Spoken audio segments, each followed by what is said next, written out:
बद्री जी, क्या लग रहा है, मायावती का कमबैक है ये? और अगर कमबैक है तो कह रहे हैं कि मायावती तो कटघरे में अखिलेश बाबू को खड़ा कर रही है, पीडीए जो सबसे मजबूत, कह रहे हैं जमीन पर पीडीए का बड़ा भारी कामकाज चल रहा है, उसी में डेंट लगाती हुई आज मायावती जी नजर आई।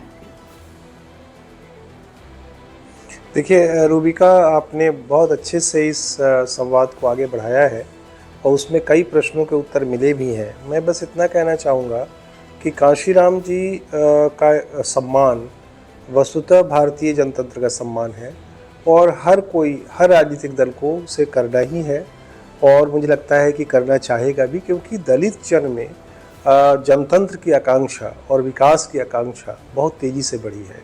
एक समाज वैज्ञानिक के रूप में जब भी हम लोग दलित समाज में हो रहे परिवर्तनों को समझते हैं तो हमें लगता है कि हर दल को और हर नेतृत्व को इसके बियॉन्ड जा कर के कि राजनीतिक जो चुनावी राजनीति है उसमें किससे किसका टकराव है, दलित जन की आकांक्षाओं को महत्व देना ही होगा। और मायावती का आपने एकदम सही कहा, मायावती अभी भी बहुत बड़ी फोर्स है दलित राजनीति के लिए, उपेक्षितों की राजनीति के लिए, मार्जिनल कम्युनिटी की राजनीति के लिए। और कांशीराम अंबेडकर जी के साथ एक बड़े सिंबल है और उस सिंबल का महत्व दिन पर दिन बढ़ता ही जा रहा है। मतलब और आप कह रहे हैं कि तीनों चारों को जो है मजबूती दे दी है, चाहे वो पिछड़ा वर्ग हो, चाहे जिनको सौगातें मिली हो वो वर्ग हो, बिल्कुल, चाहे वो डे वन से मायावती जी के साथ जुड़ा हो वो हो। पंकज जी, फिर ऐसे में आप कहाँ अपने आप को पाते हैं, मतलब कांग्रेस की अगर दृष्टि से मैं बात करूं तो? अपनी जगह है, इन सब चीजों से कांग्रेस का क्या लेना, उसका एक अपना अलग स्थान है। मैं तो ये देख रहा हूँ कि आज मायावती जी बड़े गुस्से में है, नाम बदल दिए। मायावती जी से भी ज्यादा रूबिका लियाकत जी गुस्से में है कि नाम बदल दिए। अरे नाम कहाँ बदल दिए, नाम फिर बहाल कर दिए। तो वो तो मुगलों वाले नाम है जिनको बदला जा रहा है ना, तो मायावती जी क्यों करेंगी? वो कोई मुगल से थोड़ी उनका कोई लेना देना है, ना आपका लेना देना है ना मेरा लेना देना है। भाई मेरे घर में कोई किराए के मकान पर आए और कोई तख्ती टाक जाए और उस मेरे मकान को वो कोई भी नाम देकर चला जाए, तो जब चला जाएगा तो मैं वो नाम हटा दूंगी। लेकिन नाम बदलने पर ही अगर मूल ऐतराज है तो कोई भी नाम बदले उस पर आपत्ति होनी चाहिए। ये सब बातें मायावती जी के मुंह से शोभा नहीं देती हैं। दलितों के नाम पर वो किस तरह की सियासत करती रही हैं, कितना छलावा करती रही हैं, अकूत धन संपदा जमा करने के लिए उन्होंने दलित राजनीति का कितने भयावह स्तर पर जाकर अपने व्यक्तिगत हितों के लिए इस्तेमाल किया है, वो किसी से छिपा है क्या? ऑल राइट, समीर चौगाकर जी बड़े आरोप भी लगाए और कहा कि इतना गुस्से में क्यों, उसमें पंकज जी कह रहे हैं रूबिका को भी, अरे गुस्सा आएगा ना सर।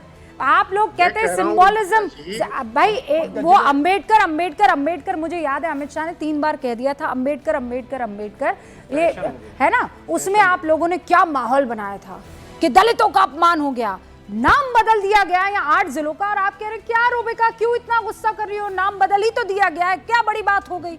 समीर चौगाकर, मैं तो कह रहा हूँ कि मायावती जी को कांशीराम जी का नाम भी लेने का हक नहीं होना चाहिए। 3 मिनट 13 में है ये जो कुछ भी लड़ाई है बेसिकली बहुजन समाज पार्टी, जो मायावती ने जिस हिसाब से आज रैली की है, भारतीय जनता पार्टी और समाजवादी पार्टी के बीच में होने वाली है। लेकिन अब देखिए आज मायावती के पास अब बहुत समय नहीं बचा। देखिए जैसे बंद मुट्ठी से रेत फिसल जाती है, वैसे मायावती की बंद मुट्ठी से उनका समय निकल चुका है। अब 9 साल बाद आप रैली कर रहे हो, जो पार्टी 2007 के चुनाव में 206 सीटें लेकर आती है, 30% का वोट बैंक था, आज उनके पास एक विधायक है। मायावती आप देखिए नगीना से चंद्रशेखर चुनाव जीत जाते हैं निर्दलीय चुनाव लड़कर, और मायावती चुनाव नहीं लड़ती, उनकी पार्टी में कोई चुनाव नहीं लड़ता। लगातार आप पार्टी के लिए जमीनी स्तर पर आपने काम किया। आरोप ये लग रहा है ना कि बीजेपी लड़ने नहीं देती है। नहीं, बीजेपी सब लड़ने देती है, और बीजेपी ने जितना दलितों के लिए किया है तो मायावती के लिए बहुत ज्यादा स्पेस बचा नहीं। आप देखिए 2014 से प्रधानमंत्री मोदी ने पूरे देश के अंदर दलितों के लिए जो किया, दलित को राष्ट्रपति बनाया प्रधानमंत्री मोदी ने, उत्तर प्रदेश के पूरे हिंदुस्तान के अंदर सबका साथ सबका विकास की जो बात की, दलितों को लिए किया, ओबीसी के लिए किया। उसके बाद जो उत्तर प्रदेश में भारतीय जनता पार्टी को आप ये कह रहे हैं कि अब सबसे बड़ा चेहरा जो है वो मायावती ना रहकर प्रधानमंत्री नरेंद्र मोदी हो गए। निश्चित रूप से, सिर्फ दलितों की बात नहीं कर रहा हूं मैं, वो दलित हो, ओबीसी हो, सवर्ण हो, आदिवासी हो, सब जाटव जो सबसे बड़ी कम्युनिटी है सर, वो आज भी दलितों में वो मायावती के साथ है।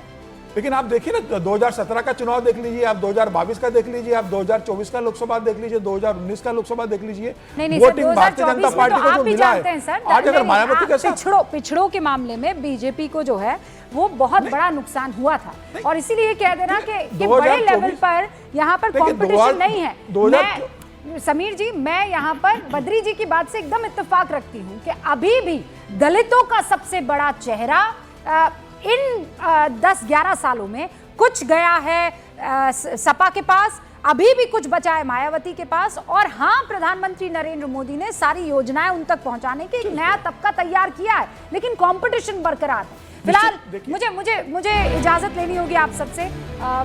चाहती थी लंबी थोड़ी डिबेट हो, लेकिन बहुत बहुत शुक्रिया हमारे साथ